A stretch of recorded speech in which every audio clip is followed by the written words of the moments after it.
Professor Hastings जाने किस धुन में घूमता हुआ यहाँ आ निकला था। उसका ताल्लुक बल्गारिया से था। वो मुझे अचानक ही एक रेस्टोरेंट में घूमता हुआ मिल गया था। हम एक दूसरे को बिल्कुल नहीं जानते थे, लेकिन ज़बाने गैर में दस्तरस जान पहचान का बाइस बन गई, क्योंकि वो जिस होटल में मौजूद था वहाँ का तमाम अमला 2 अफराद पर मुश्तमिल था। चाचा अलादीन और शरफू दोनों ही अंग्रेजी जानने का दावा तो करते थे, लेकिन हेस्टिंग्स उनके दावे से मुतफिक नहीं था। ऐसे में जब मैं होटल में दाखिल हुआ तो उसने उन 2 अंग्रेजी दानों से जान छुड़ाने के लिए मेरा सहारा लिया। खाना खाते हुए बात से बात निकली तो मालूम पड़ा कि वो कॉमेडियन भी है और स्टेज पर मज़ाहिया एक्ट किया करता है। मैंने उसे बताया कि हमारे यहाँ ऐसे अदाकार भांड कहलाते हैं। वो कंफ्यूज सा हो गया कि हम जेम्स बॉन्ड के लकब के लिए मजाक और एक्शन को मिक्स क्यों कर रहे हैं। उसने गालबन मुझ पे एक्शन और मजाक का फर्क वाजे करने के लिए ये भी बताया कि बल्गारिया में ह्यूमर एंड सटायर नामी एक बाकायदा इदारा मौजूद है जो तंज़ो मजाक के फ़रोग के लिए काम कर रहा है। उसने ये भी पूछा कि पाकिस्तान में भी क्या ऐसा कुछ है।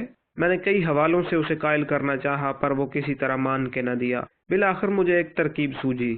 मैंने सामने पड़े कुछ पुराने अखबारात में से उसे अदलिया के मुख्तलिफ केसेस में दिए गए रिमार्क्स सुनाए तो वो हंस हंस कर लोटपोट हो गया। मैंने रिस्पांस आता देखा तो अखबार मुंह के सामने रखे रखे एक कहानी भरकर उसे सुना दी, जिसके बाद वो बाकायदा मेरा मुरीद बनने को तैयार हो गया। आप भी कहानी मुलाहिजा फरमाएं। बस ये याद रहे कि इस कथा का हकीकत से कोई ताल्लुक नहीं। अगर ऐसा कुछ हुआ तो ये सरासर इत्तेफाक होगा। मैंने बज़ाहिर बगौर अखबार देखते हुए उसे बताया कि हमारे यहाँ एक बहुत मखौलिया बाबा था। उसका नाम रहमत खान था, पर उसकी शुरू से ही नून और नून गुन्ने से नहीं बनती थी, सो उसने अपना नाम रहमत खा कर लिया। बाद में बाबे के चंद बदखाओं ने उसे रहमत खा मखा कर दिया। बहरहाल बाबा बचपन में ही गांव की पंचायत का सरबराह हो गया था। उसके पास एक कलम हुआ करता था। बाबा बोलता नहीं था, उसका कलम बोलता था। वो ऐसा ऐसा फैसला करता कि लोग अशश कर उठते। कुछ मुनाफिक अलबत्ता बातें उड़ाते थे कि ये कलम नहीं, बाबे के पलंग के पास रखे डंडे का कमाल है।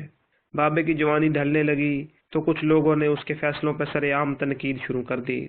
बाबा जब उधेड़ उम्र को पहुंचा तो फैसलों के नफाज के लिए उसे बोलना पड़ा कि फैसले मेरे अपने हैं, मैं किसी से डिक्टेशन नहीं लेता। लोग बाबे को इग्नोर करने लगे तो बाबा लाइमलाइट के चक्कर में जुगतें करने लगा। ताहम वो इस बात से भी चिढ़ जाता था कि किसी दूसरे ने उसे जुमला क्यों लगाया है।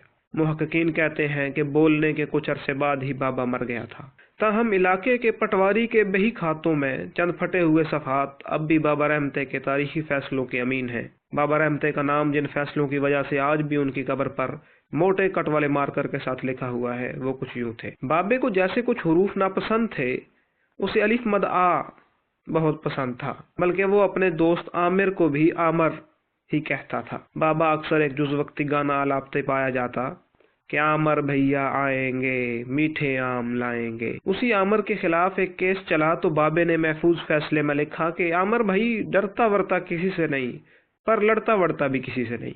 ये फैसला जब मंजर आम पर आया और आमर ने धमकियां दी तो बाबे ने फरमाया कि मारी अदालतें जर्नैलों से कम है के।